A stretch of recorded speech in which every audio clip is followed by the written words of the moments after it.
sport of BMX making a stunning debut here at Beijing, and if Baron Pierre de Coubertin is looking down, I'm sure he'd be pleasantly surprised.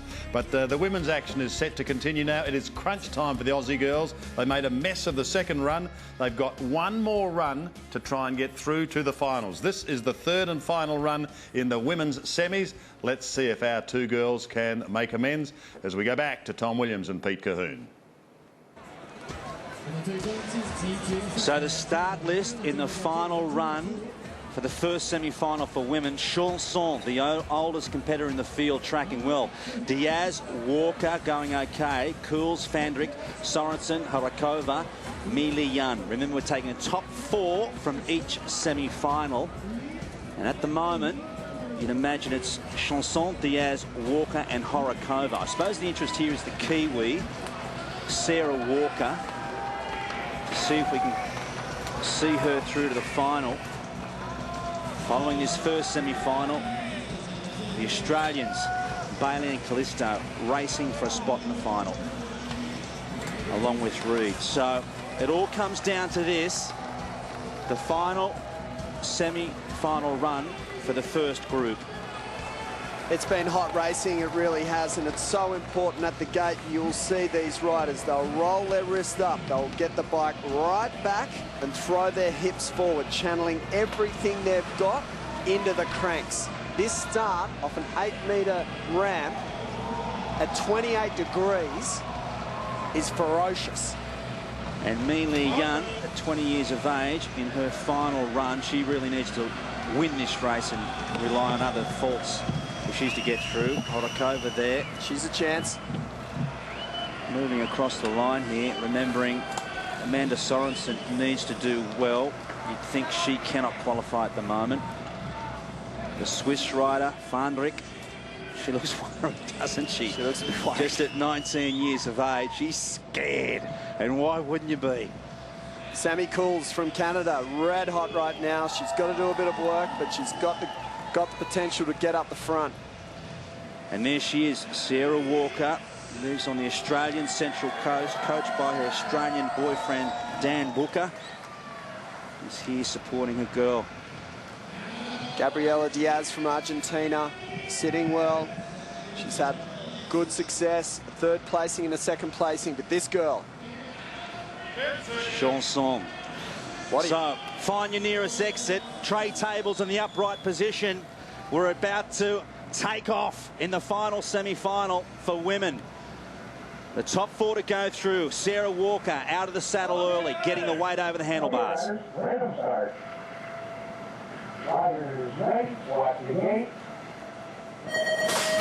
They drop into the big monster jumps heading into that bitumen turn. Will they bite it? Chanson and Walker out in front as they take it up to the step up, step down. There's trouble on the back. Big stack at the back, but Walker's cleared it, as has Shonis.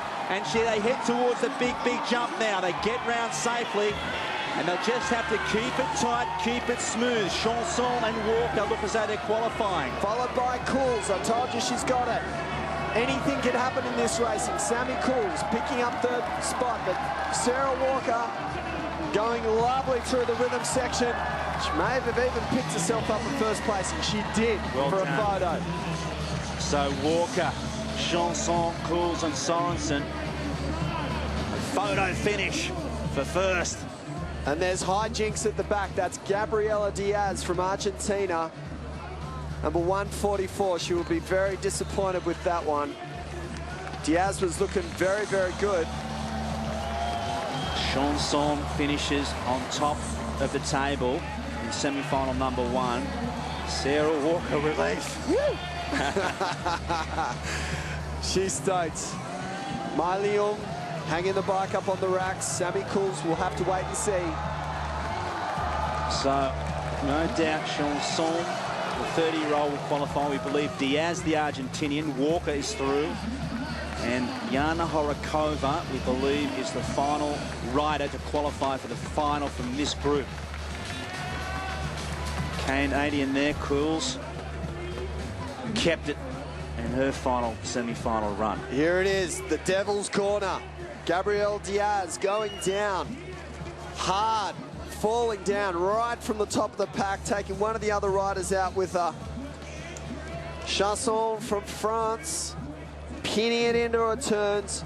Very, very smooth. Sarah Walker's riding beautifully. Here's the crash. Diaz, helmet hitting, and then the bike coming over the top of the helmet just to give her a bit of a kiss. Back to our leaders as they head towards home, and staying out of trouble, as she has all morning, is the 30-year-old. And will it be a dream come true for the queen of mountain bike racing, who's made the switch back to BMX to become, hopefully for her and for France, the first woman to stand on the dais in the BMX at the Olympic Games. So Chanson through, Walker, Diaz and Cools, Horakova, Fandrick, Lian and Sorensen. Will they put the bikes back in the rack? So back to the top of the ramp, and this is now high pressure for the Australians. You see them there in gold. Callisto is currently sitting fourth. Lee Kogel, Reed, have a look at that. She really needs to win this race almost to qualify. Kintner, Klaus, Hody, Callisto, Bailey and Duto, the lineup. Well, talk about high pressure, as you see the Argentinian Duto at the moment.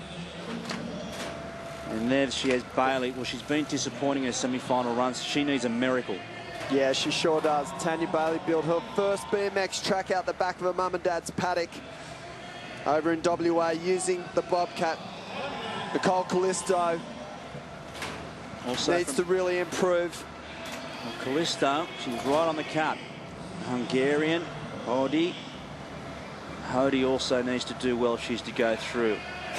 The Dutch rider, Klaus, is currently sitting third.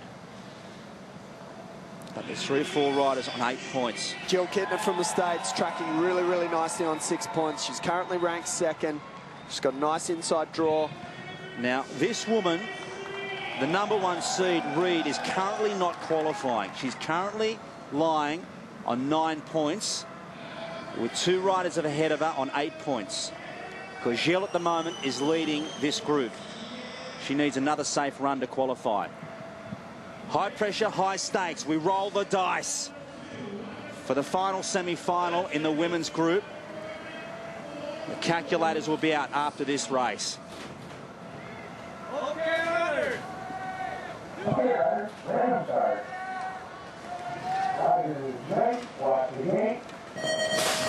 Read away well in the centre. The Australians need to stay with her as they head into the first rail, the tabletop, and then into this turn. What will happen here? And Tanya Bailey's tracking pretty nicely. Callisto just swoops her on the inside. And Reed tracking well along with the Frenchwoman. They're our leaders. They head into the second turn. All eyes on the Australians as they come round the middle part of this course. Callisto currently in third place. She's got to move away up a little bit. Kittner's doing real nice. Last straight, here we come into the rhythm section. They've got to work hard. So Callisto needs to do well here from Australia. No doubt about our leaders. Reed needed that win. She got it. Lee Kogel, Kinder, Callisto. That will be enough. Klaus and Bailey, though, disappointment for one of our leading female BMX riders, and relief for Speedy Reedy. Yeah, 2 thumbs up. She'll be happy that that's all over and that she's qualified. Finally, the French woman, very, very relieved. And Jill Kittner in the background, she'll be stoked. But the real girl out there who'll be absolutely over the moon that she's stepping up into the final, the Olympic final, for the very first time. Unreal. Nicole Callisto. A 20-year-old from Joondalup, WA, now living in Campbelltown, New South Wales, will race for gold. And her coach, Sean Dwight, will be over the moon. Well, Callisto was the junior world champion in 2005. The sales assistant from Campbelltown will be in the first ever BMX Olympic final for women. And what a moment, and that'll be coming up. There's the woman to beat, Sinead Reed. Really, really focused. She always finds the backside of her jumps, propels the bike into the turn, pinning it nicely. And there we see official qualifiers from the second semi-final group. Michelle there through. Kinter, also one of the favourites. Reed, well, a heart stopper for her. And you can see there the Australian, the last to qualify. Unfortunately for Bailey, she'll have no further part in the competition.